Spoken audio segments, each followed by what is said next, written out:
بھی ہوں, DPO صاحب بھی میرے ساتھ ہیں, سردار شمشیر خان مزاری صاحب MNA ہیں, اور سردار مزاری صاحب جو ہیں وہ MP ہے, اور آپ کے جو یہ پولیٹیکل لوگ ہیں, سیاسی لوگ ہیں, جو آپ کے نمائندے ہیں.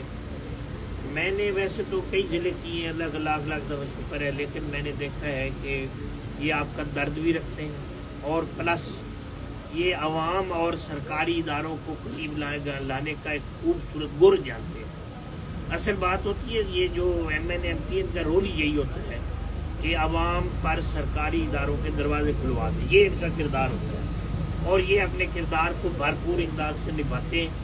انہوں نے اب یہاں جتنی دیر سیلاب کا خطرہ رہا ہے اور ایون آج تک جو ہے, یعنی میں نہیں دیکھا کہ کبھی انہوں نے آرام کیا ہو, یا انہوں نے کبھی کچھ سوچا ہو کہ یہ کام کہنے چاہیے کہنا نہیں چاہیے.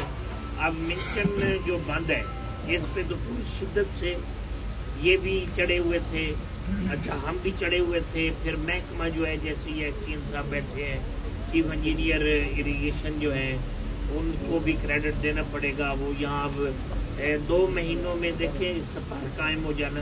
میں نے پرسوں چیف سیکرٹری صاحب کو بھی بتایا, میں نے کہا جی اصل دیکھیں یہ نہیں ہے کہ راجن پور میں فلڈ نہیں آیا, راجن پور میں 5 دریاؤں کا پورا فلڈ آیا ہے, لیکن بات یہ ہے کہ وہاں سب سے جو اولین چیز تھی نا وہ تھی بندوں کی مضبوطی. اب گورنمنٹ آف پنجاب کی ہدایات کے مطابق یعنی سارے بند مضبوط ہو گئے. ابھی تو اللہ نے بچا لیا ہیل ٹورنٹ. اب ہیل ٹورنٹ سارے ان لوگوں کی محنت سے اور گورنمنٹ کی توجہ کی وجہ سے آپ کی سارے ہیل ٹورنٹ جو ہیں ان کے جتنے بند ہیں وہ اسٹون چیٹنگ ہو گئی ہے, محفوظ ہو گئے ہیں, اسٹرینتھن کر دیا گیا ہے. تو یہ سارے وہ اقدامات تھے گورنمنٹ جو پہلے گورنمنٹ نے فلڈ سے پہلے. اچھا یقیناً فلڈ ایک ایسی آفت ہے جو آ جاتی ہے تو پھر اس سے لاکھ پاؤں سے تو یہ رکتی نہیں ہے. پھر گورنمنٹ کا اگلا جو کام ہے نا وہ ایویکویشن, کہ اگر کوئی پانی میں گھر گیا تو ان کو نکالے.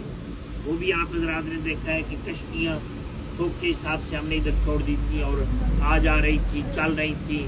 آپ کے یہ سیاسی حضرات یہ بھی یہیں بیٹھے تھے, دیور اسٹیشن.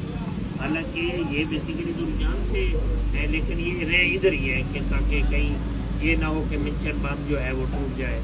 اب وہ کشتیوں میں بندے میکسیمم آ گئے ہیں. کچھ لوگ ہیں جو ہمارے ریلیف سینٹرز میں موجود ہیں, ان کو تو ہم جو ہے 3 ٹائم کھانا بھی دے رہے ہیں.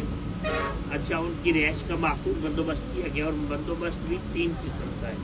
ایک یہ کمروں میں 4 پائیاں بھی موجود ہیں, دوسرا کمروں میں یہ جو دریا وغیرہ اور بستر بھی ہیں, تیسرا جو ہے باہر کیمپس بھی لگا دیے گئے ہیں تاکہ اگر کوئی علیحدہ رہنا چاہتا ہے تو علیحدہ رہ لے.